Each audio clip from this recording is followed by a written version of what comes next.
देखिए 58 अंचल के सीईओ को नोटिस भेजा गया है। अब ये नोटिस क्यों भेजा गया है आप लोग को पता है कि बिहार में जमीनी मैटर को लेकर के क्या-क्या असुविधाएं हो रही है, क्या-क्या कार्यक्रम प्रक्रियाएं चालू है। ये 58 सीईओ को इसलिए नोटिस भेजा गया है कि ये जो सीईओ है न किसी समीक्षा में बैठ रहे हैं, न अपना काम कर रहे हैं, न दाखिल खारिज कर रहे हैं, मतलब कोई काम नहीं कर रहे हैं और अब्सेंट भी रह रहे हैं और गवर्नमेंट का आदेश का मनमानी कर रहे हैं। तो ऐसे 58 अंचलों के सीईओ को नोटिस भेजा गया है। उन 58 अंचलों का लिस्ट मेरे पास आ चुका है।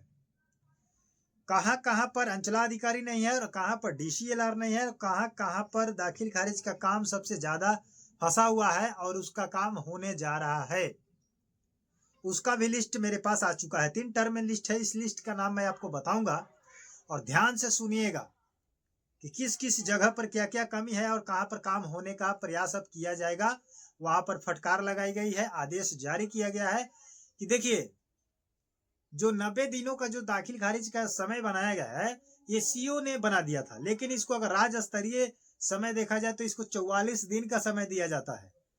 ऊपर का आदेश है 44 दिन में करना, बट इसको सीईओ ने टरकाते टरकाते समय घसकाते बढ़ाते इसको 90 दिन तक पहुंचा दिया है अपने मन से। ये कोई ऑफिशियल नोटिस नहीं है कि आपको 90 दिन में करना है। ऑफिशियल नोटिस ये होता है कि 44 दिन में करना है। समझ गए कि नहीं? तो देखिए मैं आपको बताऊंगा कि जितने भी बिहार का सिस्टम खराब हो चुका है, सिस्टम को सुधारने के लिए विजय कुमार सिन्हा जी अच्छे काम कर रहे हैं, लेकिन कुछ ऐसे व्यक्ति हैं, कुछ ऐसे व्यक्ति नहीं, कुछ ऐसे अधिकारी जो इनके रवैये को देखते हुए वो बौखला गए हैं। सीओ बौखला चुका है, डीसीएलआर बौखला चुका है, कानूनगो अमीन कर्मचारी जो भी है, ये सभी लोगों को अब पिछवाड़े में आग लग चुका है और अब इनका आग बर्दाश्त नहीं हो रहा है। तो अब उन लोगों ने साजिश रचा है कि हम लोग इनके प्रति क्या करेंगे, विरोध करेंगे, धरना प्रदर्शन करेंगे और इनको अपने पद से इस्तीफा देना होगा। तो कहीं कहीं पर ये चर्चाएं चल रही है कि विजय जी को क्या करना होगा, इस्तीफा देना होगा। लेकिन थोड़ा सा मैं इसी पर आपसे बात कर लूं कि आप लोग क्या कहना चाहते हैं कि विजय कुमार सिन्हा जी को इस्तीफा देना चाहिए या नहीं देना चाहिए? ये काम जो कर रहे हैं 100% सही कर रहे हैं या गलत कर रहे हैं? क्योंकि देखिए अभी तक जितने भी सीईओ और कर्मचारी जो भी है, डीसीएलआर है, उनको ईमानदार मंत्री से पाला नहीं पड़ा था और इसी के वजह से एक ईमानदार मंत्री जब अपना बागडोर ईमानदारी से लेकर के चला रहा है तो इन लोगों को कीड़ा काट रहा है और इस कीड़ा को बचने के लिए, इस कीड़ा से बचने के लिए ये लोग कह रहे हैं कि मंत्री को इस्तीफा दे देना चाहिए।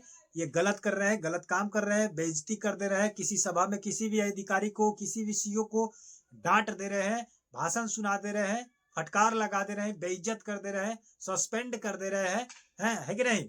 ये सब चीज प्रक्रियाएं देख करके सभी अधिकारी क्या हो चुके हैं, बौखला गए हैं, इनके विरोध धरना करने का सोच रहे हैं। तो आप लोग स्पष्ट बताइए कि विजय जी जो कर रहे हैं अच्छे हैं और आप उनके साथ है या नहीं? आप अधिकारियों के साथ है या मंत्री विजय कुमार सिन्हा जी के साथ है? तो हम तो कहेंगे कि आप लोग साथ रहिए विजय जी के साथ, क्योंकि ऐसे अधिकारियों को जब तक दवाई नहीं दिया जाएगा, जब तक सुधार नहीं होगा, तब तक इन लोगों का बर्ताव बदलने वाला नहीं है और वो बहुत अच्छा कर रहे हैं। चलिए मैं उन जगहों का नाम बताने जा रहा हूँ जहां पर बहुत दिनों से म्यूटेशन का काम पेंडिंग पड़ा हुआ है, लेकिन यहाँ देखा जाए तो सभी जगहों पर पेंडिंग पड़ा है, लेकिन इन जगहों पर ज्यादा है, इस पर शायद का काम सुनवाई किया गया हो। सबसे पहले मैं बात करता हूँ कि बरसोई अंचल, पूर्णिया ईस्ट का, उदा किशुनगंज का, आरा का, रानीगंज का, शाहपुर का और बारबिसगंज का और गुरौल का और दीदारगंज का। यहाँ पर सबसे घटिया काम हो रहा है और यहाँ पर हो सकता है कि अब जल्दी काम किया जाए। अब बात करते हैं कि अंचलाधिकारी की बैठक में कितने शामिल थे और कितना गायब थे। तो अंचलाधिकारी का जब समीक्षा की गई थी, बैठक की गई थी, तो 537 में से 529 बैठे हुए थे और 8 गायब थे, बिना भी कोई लेटर दिए, बिना कोई सूचना दिए। तो उन 8 गायब अंचलों के सीईओ हैं रामपुर के, मोकामा के सीईओ गायब थे, मनेर के, डिहरी के, नौटाहा के, नहीं नौहट्टा है, नौहट्टा का, रोहतास का और बेनीपट्टी का, अरवल का। ये 8 जगहों का सीईओ गायब थे बिना चिट्ठी, बिना लिस्ट दिए हुए। तो आप लोग अगर इस जगह से आते हैं तो आप कमेंट करके बताइए कि आपका सीईओ अपने अंचल कार्यालय में समय से बैठते हैं या नहीं, समय से काम करते हैं नहीं, अगर एब्सेंट भी करते हैं तो उसका नोटिस चिपकाते हैं या नहीं। बिना नोटिस चिपकाए अगर एब्सेंट करते हैं तो व्यक्ति जाते होंगे कार्यालय और पता चला कि सीईओ साहब एब्सेंट है तो व्यक्ति वापस भी आ जाते होंगे। तो कितना परेशानी होता होगा। 2 किलोमीटर 10 किलोमीटर 5 किलोमीटर के अंदर से लोग आते हैं जाते हैं अपने प्रखंड में।